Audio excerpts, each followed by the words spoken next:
Para que um casamento seja bem-sucedido, não pode haver apenas atração física, mas também é preciso que exista semelhança de temperamentos, interesses e alvos.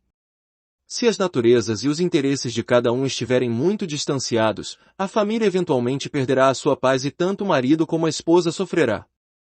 As pessoas jovens devem saber que a atração natural ou física é apenas temporária, enquanto a natureza de cada um é mais permanente. O amor entre os incrédulos tem como base principal a atração física. Este não é o amor que a Bíblia menciona. Existe atração natural no amor, mas esta por si mesma não é amor. O amor inclui a atração natural, mas também inclui semelhança de temperamento. Portanto, o amor possui dois elementos fundamentais, atração natural e semelhança de temperamento e interesses.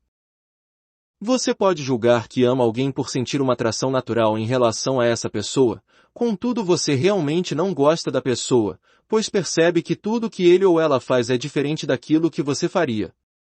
Seu parceiro talvez não goste daquilo que você gosta e você pode não gostar daquilo que ele gosta. Isto mostra disparidade de naturezas. Amoroso.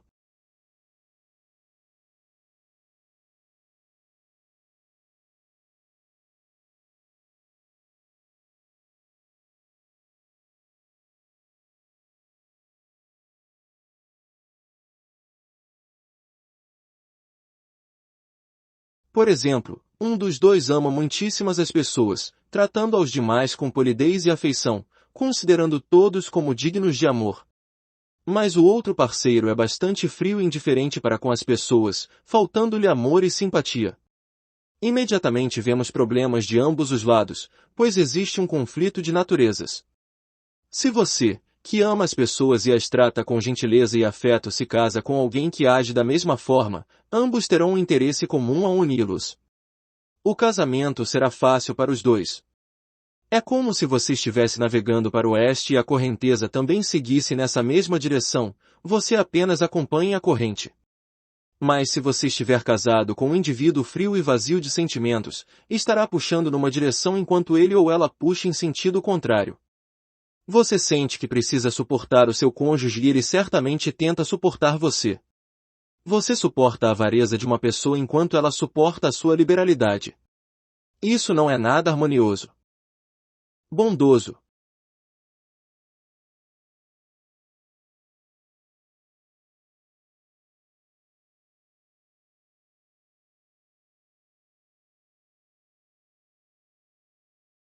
Algumas pessoas não são apenas amáveis, mas também bondosas. Ser bondoso significa relutância em ferir ou ofender outros e sempre pensar ou pôr-se no lugar da outra pessoa. A vida se enche de significado quando você escolhe um companheiro que mostra o mesmo temperamento que o seu. Vocês dois são amáveis e atentos para com os outros, sentindo-se felizes em poupar os sentimentos das pessoas, não tendo qualquer prazer em embaraçar os demais. Novamente é como se você estivesse em uma direção e a água o empurra para a frente.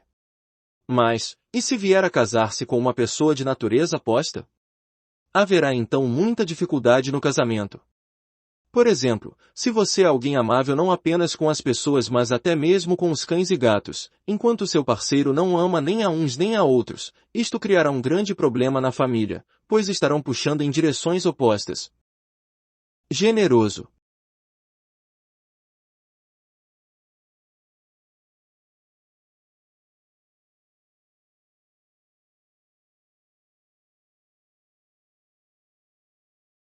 Pessoa muito generosa colocará sobre a mesa tudo o que tem em sua casa quando um irmão ou irmã for visitá-la. Mas se ela se casar com alguém que conta cada refeição comida pelos amigos, a vida familiar desse casal não será fácil. Tal dificuldade não é devida a uma deficiência moral, mas de temperamento. Alguns indivíduos, por natureza, sentem-se prejudicados quando a sua comida é consumida por outros.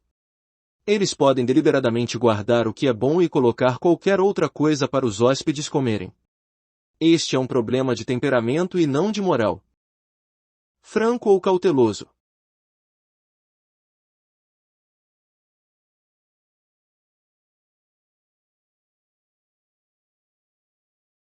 Alguns irmãos são francos por natureza, eles gostam de tudo às claras. Algumas irmãs são cautelosas por natureza, elas gostam de discrição. Aqui, de novo, o conflito é de temperamentos. Não se trata de uma atitude ser certa e a outra errada. Não existe questão moral de forma alguma, apenas uma dificuldade de temperamento. Um é tão cauteloso que tenta esconder tudo, enquanto o outro é tão franco que tende a revelar tudo. Ambos os comportamentos são belos. Que o cauteloso não critique o franco, nem este o primeiro.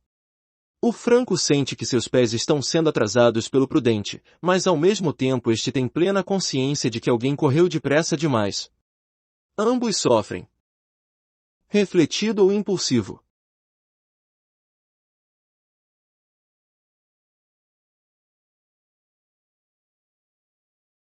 Certos indivíduos refletem muito. Eles pesam tudo cuidadosa e profundamente, enquanto outros fazem coisas sem pedir sequer uma explicação. Estas param para pensar depois que fizeram algo.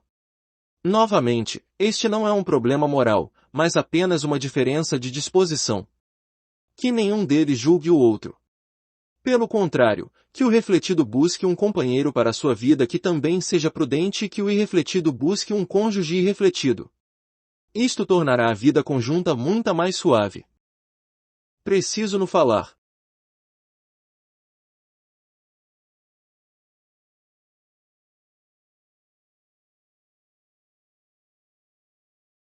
Alguns são tão precisos em suas palavras que assustam as pessoas. Cada palavra deve ser proferida de maneira exata. Outros podem não ser assim cuidadosos. Eles não são de todo descuidados, nem a sua intenção ser inexatos, mas o seu falar não é assim tão preciso. Mais uma vez, essas diferenças não constituem um problema moral, são antes um problema temperamental. O que é cuidadoso pode, desnecessariamente, acusar o outro de mentir, enquanto que este último talvez aconselhasse o primeiro que seria melhor não falar de maneira alguma. Com franqueza, se cada palavra falada no mundo tivesse de ser dita tão acuradamente, é provável que não pudessem ser pronunciadas muito mais do que cerca de 20 sentenças. Portanto, a desigualdade de temperamento é realmente um grande problema. Ativo e indolente.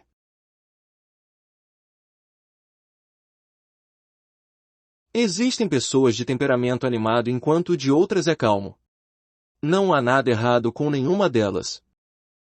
Não se trata de problema moral, mas simplesmente de uma diferença de temperamentos. Mas quando uma irmã especialmente vivaz se casa com um irmão excessivamente sereno, sem dúvida surgirão problemas na família. Mais cedo ou mais tarde eles tentarão transformar esse problema temperamental em um problema moral, exagerando as peculiaridades um do outro.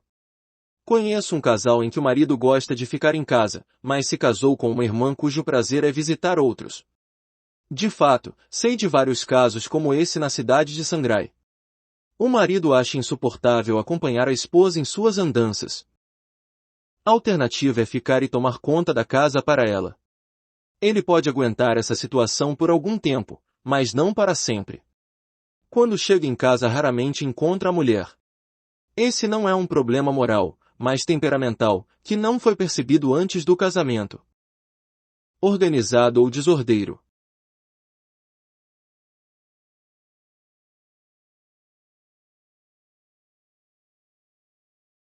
Conheço uma irmã excessivamente ordeira.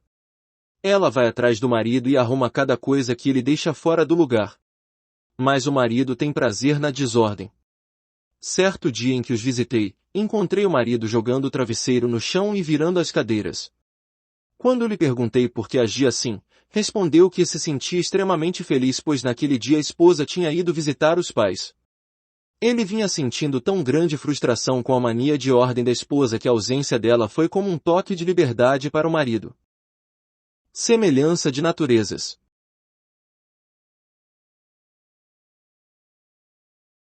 Os cristãos devem saber que o amor possui dois elementos fundamentais, atração natural e semelhança de natureza. Portanto, ao escolher um companheiro cristão precisa escolher não apenas aqueles por quem se sentem naturalmente atraídos, mas também aqueles cujo temperamento se assemelha ao seu. Não negligencie este último enquanto se envolve com o primeiro. Havia em Xangai um casal que estava sempre brigando. Perguntei ao marido o que tinha levado a casar-se com aquela mulher em particular. Ela replicou que quando a viu pela primeira vez, sentiu-se atraída pelos seus olhos negros. Essa foi uma atração natural. Todavia, logo após o casamento os lindos olhos negros foram esquecidos. Tudo de que ele se lembrava agora era que ela gostava de rir enquanto ele preferia a quietude, ela agia rapidamente enquanto ele reagia lentamente. Lembre-se, um problema de temperamento é um problema permanente. Quando os jovens irmãos e irmãs estiverem escolhendo seus companheiros para a vida, não devem considerar apenas atração natural. É verdade que esta precisa existir, mas também é certo que só isso não basta. Eles devem observar a semelhança entre as suas naturezas. A atração natural logo desaparecerá. Embora isso possa tentá-los a se casar, não é o que vai sustentar o seu casamento. O estímulo físico pode dar início a uma ação, mas não tem poder para sustentar essa ação. Céu ou inferno?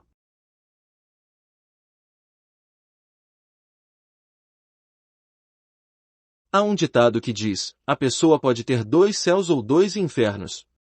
Uma família feliz é como um céu, enquanto que a infeliz se assemelha ao inferno. O incrédulo pode ter 2 infernos, ele pode morar no inferno enquanto vivo e descer para o inferno depois de morto. O cristão também pode morar no inferno hoje se não houver harmonia em sua família, contudo, no futuro ele subirá para o céu. Eu me lembro de modo especial de um irmão cuja esposa discutia com todo mundo. Ela tinha aparência de espiritualidade e podia orar bem, mas quando seu gênio irrompia não era possível fazê-la calar-se, ela sempre dizia a última palavra.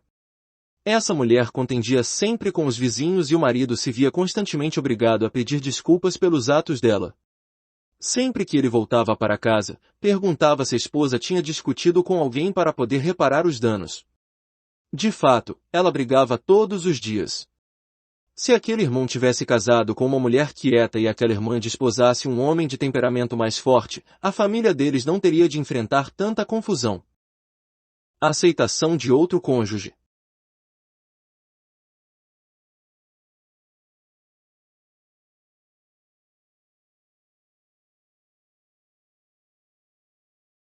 Muitas pessoas mantêm o conceito errado de pensar que podem mudar o temperamento de alguém.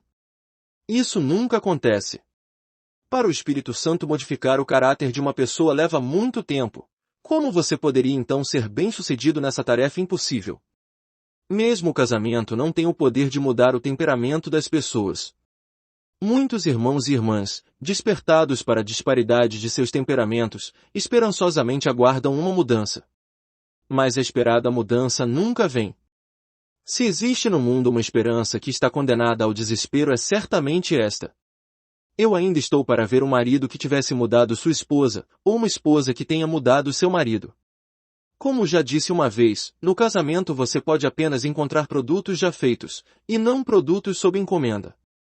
O que quer que o irmão ou a irmã seja, é exatamente isso que você obtém.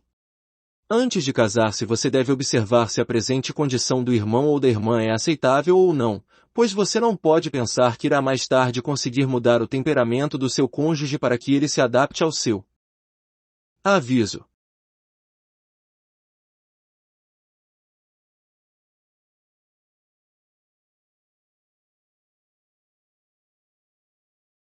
Perdoe-me por falar ainda deste assunto. Em mais de uma década de trabalho em Xangai, 1/4 do meu tempo foi gasto resolvendo problemas de família. Com base nessa experiência, enfaticamente pronuncio a advertência no sentido de que as pessoas de naturezas diferentes não devem contrair casamento. Fazer isso iria prejudicar o marido, a esposa e os filhos. Estes últimos ficarão divididos em sua lealdade, eles não saberão a quem apoiar. Isso pode até mesmo afetar a sua salvação.